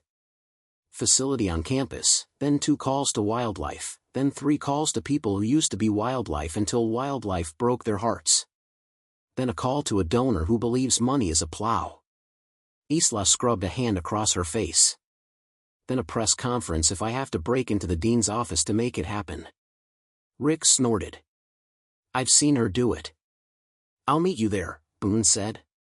"After I make sure Iris sits." "I'm already sitting," Iris said from the doorway, a blanket over her legs like a queen's small insistence on dignity. "Go save the parts of the parish that don't know yet they need to be saved." Her eyes met Sorrel's and softened. "And when you come back, eat something." Sorrel's laugh came out wrong, like a cough. "Yes, ma'am." They pulled the trailer onto the parish road in a convoy of duty, warden truck leading, Isla's half-ton behind with hazard lights making insistence into a rhythm, Boone's old Ford idling like a chaperone until Iris waved him away.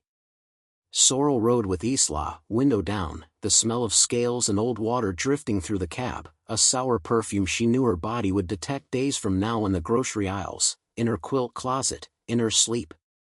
About the voice, Sorrel said after a mile because the mind's loose threads snag no matter how many emergency knots you tie in them. "When you said don't shoot, I heard my mother." Isla drove with her palm on the wheel at 6 o'clock, a posture that suggested anyone trying to pull the truck off course would have to lift the road with it. "Stress asks the past to volunteer," she said softly. "It arrives wearing familiar clothes. She's been gone 6 years. Grief doesn't bother reading calendars." Sorrel turned her face to the open window and let wind wick sweat from her temple. The road ran between cane and cypress in the 5th day of a week that thought it could keep making the same mistakes. "She would have said the same," Sorrel admitted. "She would have told me to be still." "Then I'm honored to have borrowed her voice," Isla said. "She had a laugh like water in a sink," Sorrel said, "and then wanted to apologize for the particularity, then didn't. She was better at kindness than I am." "Kindness is a skill," Isla said. "You build it the way you build fence. Post by post. You're doing fine." They reached the university with fewer complications than Sorrel's imagination had paid for. Security waved them into a place no one who wasn't meant to be there ever wanted to visit. Room C welcomed a second sin, a bigger one. Isla had people waiting, 2 techs, one of whom greeted the trailer with the calm of someone who had been told a snake that size would arrive and prepared her hands to believe it. "Protocol unchanged," Isla said, crisp. "Sedate, secure, image. If she's gravid, we plan. If she's not, we consider the options that include the word euthanize without sentimentality." Her jaw kinked. "We use that word and we mean it and we let it swallow exactly as much of our humanity as it must, and no more." Sorrel stood back when they made the room into a surgery without blood. There is a point where a layperson's presence turns usefulness into audience and she refused to wear that form of hunger. Rick stayed at her shoulder, both to keep her from being alone and because he knew the look of a woman held together by weather and a plan. "Will they die?" she asked at last, watching the sedation move down the muscle as if someone had laid shadows across a road. "Maybe," Rick said. "The first has somewhere to go if Isla can convert an administrator. The second is a question with fewer answers. And if the answer is no, then you will have done exactly as much as the day allowed and you will do more tomorrow." She nodded, not because she agreed, but because agreeing lets the body sleep sometimes even when it doesn't want to. It didn't last. Work never does. The dean did not approve press conferences, then did. Wildlife returned calls, then placed the snakes on a list with other lists whose dates had dust. Isla stood at a lectern and said words like invasive and non native and predation and responsibility and the kinds of nouns that make a room feel more honest and comfortable. Reporters asked bad questions and 2 good ones. Isla quoted the parish's oldest names as if lineage were leverage. She was brutal and generous and the exact width of the truth. Sorrel watched from the back with her hat brim low and her dog under the folding chair because country people let dogs into conferences when the dogs have saved a life and decorum can go to Baton Rouge without them. Cade had his day sooner than Sorrel would have wished and less grandly than he'd hoped. His public defender said words that sounded like misunderstanding and entrepreneurial and lack of clarity in statute.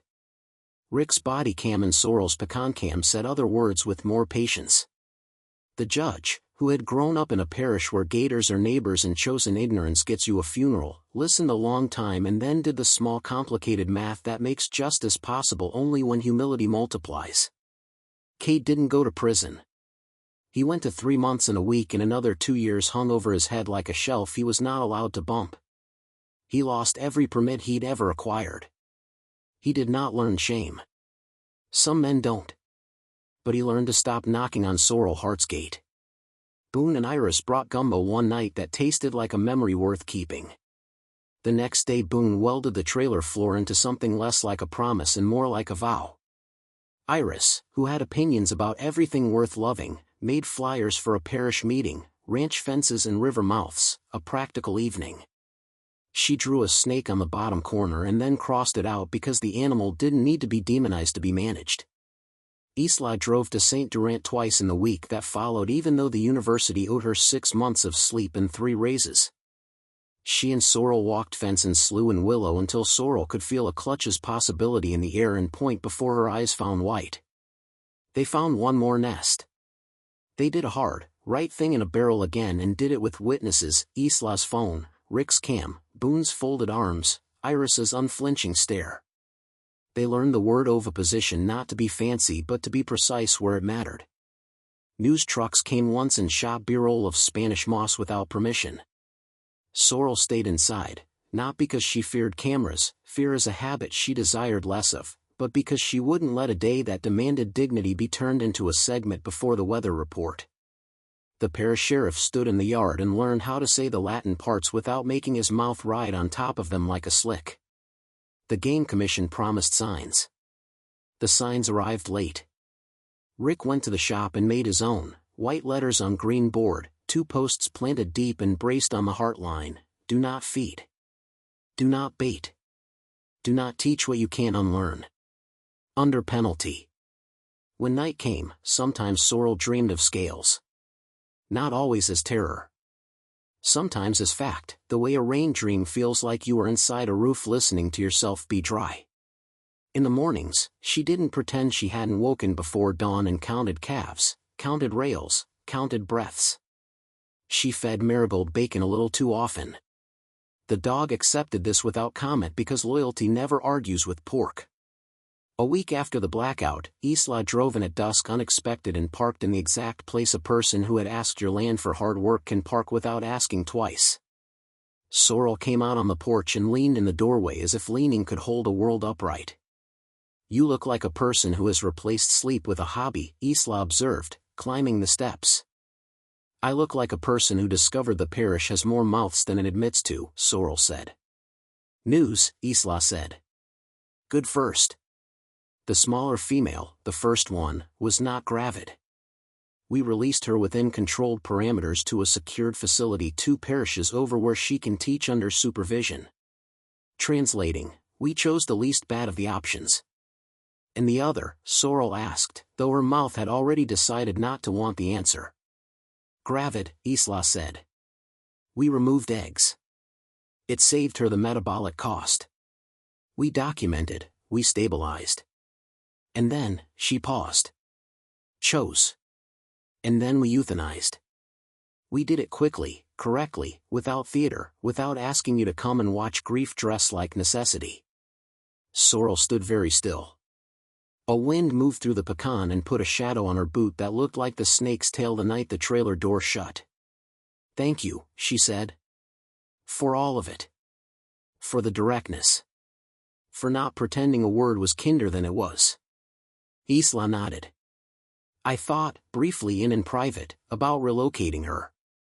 I thought about the soft lie of deferral. And then I considered your calves and Boone's unborn and the parish's patience and the number of people who will teach something bad to a body like that if they can find it. I chose the thing that lets me sleep half the nights and will wake me the other half. Sorrel sat on the porch step because truth feels like someone adding lead to your bones, and wood receives lead better than legs do. I would have asked for the same without knowing how to say it. Then we're even, Isla said, lowering herself with a small old person sound that made Sorrel turn and arc an eyebrow. Isla grinned without meeting the expression's commitment. We're not young. We're merely stubborn. They watched Mercy hold evening like an old friend who apologizes by showing up to help build a fence. Fireflies threaded the low grass. The heifers breathed the collective breath of animals allowed to eat without learning new verbs. You heard my mother because I borrowed her, Sorrel said after a while, the dusk making confession the appropriate size. Her voice. That night. Isla nodded once. She sounded like someone you would listen to. I needed you still. I told the part of me that wants permission more than outcomes to stand down. She died in the guest room, Sorrel said. On a day like this. Heat like a hand. Storm like a rumor. We set a fan at the door because the AC went out and who can afford both a funeral and a repair? She surprised herself. I didn't think about snakes much then. We rarely think of the next problem when the current one is good table manners, Isla said. I still have her quilts. Then you are doing the work. Rick's truck came up the shell softly, as if it had learned humility after a week of all the ways a parish could fray. He joined them with 2 paper bags that steamed. I bring forgiveness in the form of boudin, he said. And news in the form of bureaucracy. Do we need the boudin to hear the bureaucracy? Sorrel asked. Yes, he said. But the news is not all bad. Wildlife signed off on a rapid response pilot for St. Durant.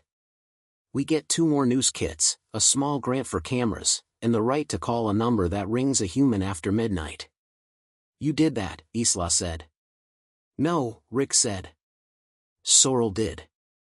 She let me put her name in the place where paper needs to meet a person. I didn't sign anything. You signed with your yard, Isla said dryly. Paper will catch up. They ate on the porch steps, knees touching wood that had learned to carry long days. Night did what it always does, ebbed around the edges of light, waited for plates to empty, offered frogs a stage. Sorrel found, in the slow between sentences, that her shoulders had dropped an inch in a week. The ache didn't leave. It settled differently. She would take settling. A month later, the parish meeting filled the high school gym because free food and fear do what flyers alone cannot. Sorrel stood at a folding table with Isla and Rick, a line of news poles laid out like odd musical instruments, the stock panel clamps Boone had built in his shop stacked in proud pyramids. Cade didn't come. His name came without him, carried by rumors like a float holds flowers. People asked good questions. A boy in a baseball cap asked a stupid one. Isla answered both without ranking the people attached to the words. At the end, the sheriff called Sorrel up and tried to embarrass her with a plaque. She let him, because adults accept gratitude even when awkward. She kept her eyes on the line of faces beyond the lectern, the ranch wives, the feed store kid, the widow from the West Bank who had lost a goat and felt small about caring that it was a goat. She told them what it had felt like to be still while a head decided whether or not to make her story short. She told them about the moment in the willow when she had held an egg and felt the world in it and made the kind of choice people won't forgive you for if they want to practice their righteousness without consequence. She told them about Marigold, and the room laughed in relief because dogs let a room be human again. When it ended, Isla drove back to the university to file something that would make someone in Baton Rouge roll their eyes and sign anyway. Rick took a call from a parish over, answered, said the words that make neighbors out of strangers. Boone kissed Iris in the belly that had become the whole town's business. Sorrel went home with the plaque under her arm and put it on the table her father built because with that taught a man patience deserves to hold proof that patience was learned by at least one person in the house. The next morning she woke before dawn as she always had and stepped onto the porch before coffee, bare feet cold against wood that had forgiven so much. The yard smelled like cut grass and some forgiveness. Mercy held the first unremarkable day in weeks. She stood in it. She breathed. She watched a possum take a look at the world and decided held enough danger to warrant a retreat. She listened for the familiar syllables of the swamp and found in them, finally, no apology waiting for her in the middle of every frog call. "Ma," she said, quiet. The air nodded. There was no answer, of course. But there was the sense of a hand moving from a shoulder that had learned to hold itself up. She fed calves that morning, measuring out supplement into the blue barrel that had a scrape she would not paint. She spoke softly to the smallest heifer, the one who had learned fear so early it had become her instinct. "Eat," she said, and the calf did. Sorrel touched the hair between small horn buds with the back of her knuckle. "We live here," she told the animal. "And we'll keep learning how." By fall, the parish had 3 more signs, 2 more traps, and a story everyone thought belonged to them a little. The snakes did not disappear, problems that good do not, but they learned new math in the face of new rules. When lights went out again one night because a hurricane decided to quote scripture at the coast, Sorrel's body didn't mistake the dark for a hand over her mouth. She stood, she listened, she did the work she'd taught herself to do, be still until motion matters, then move exactly as much as the world requires. When the first cool morning came in November, Sorrel found herself at the south pasture fence with coffee that had forgotten to cool, looking at duckweed that had forgotten to taunt. She could still find the drag lines if she wanted to. She chose not to want to. The slough breathed out. She breathed in. The math balanced more often than it didn't. She would take that. Rick came by, leaned his elbows on the top rail, and let silence have the first sweet minutes. "You did more than a week's work in a week," he said finally. "I did a human amount of it," she said. "The rest was a lot of people who didn't want to look at each other and then did." He nodded. "Any regrets?" "A few," she said honestly. "But fewer than I'd have if I'd let someone else tell this place what it was." She glanced at him. "You?" He smiled with the side of his mouth that did the work of the whole. "Only that I didn't bring the news kit sooner. And that I didn't realize Marigold could bench press a religion." The dog, hearing her name in whatever grammar dogs speak, lifted her head and accepted 2 hands on her face. She had a new scar on her muzzle that made her look like she'd been kissed by a story and survived. That afternoon, Isla sent a photo from the lab. 3 young techs stood around a whiteboard crowded with graphs and drawings of a head wedge and a body line and notes about clutches and distances. At the bottom, in Isla's small decisive print, St. Durant Protocol, learn fast. Share faster. Do no theater. The last line, larger, be still, then move. Sorrel framed the print and hung it beside the paper over her sink that said her land was hers. She liked the way they looked together. Deed and doing, ownership and obligation. Boone and Iris's child arrived the night the parish fireworks welcomed a holiday they didn't have money for. He had his mother's stubborn mouth and his father's habit of making bad would do good work. They named him Reed because it was a plant that bends without breaking and also because Boone had lost a bet to his mother-in-law. Sorrel held him and told him he had been born into a parish that was learning to call things by their names. She promised him the fences would be strong and the gates would latch and the people would stand on porches when storms came and say calm, specific words. Later, alone in her kitchen, she poured 1 coffee for the night's paperwork in 1 splash from a bottle she only touched when the dead were being celebrated and not when they were being chased. She set the second on the table. "For Mama," she said, "because ghosts deserve good manners." She didn't drink it. She went out and poured it on the ground at the cypress root where the first drag had ended, a libation for a woman who had taught her stillness as a weapon and a gift. At dawn, a crane crossed the slough, wing beats slow enough to count. The bird didn't know about emails or press or Cade's plea or the word euthanize. It knew the world had water and edges and light. Sorrel watched it become small, then a memory. She was content to let that be all it was. She walked back to Mercy. She ran her palm over the top rail that had met ahead without yielding. She scratched Marigold in the spot that had become a habit. She breathed the day in like a person who had paid for it and planned to keep the receipt. "Before we get to chores," she told the dog, "we're going to stand here 1 minute and be useless." It's what keeps a body useful later. They stood. A minute passed. The world did not break. It didn't even lean. And that was enough. 2 more great stories are next. Don't miss them. Subscribe and turn on notifications.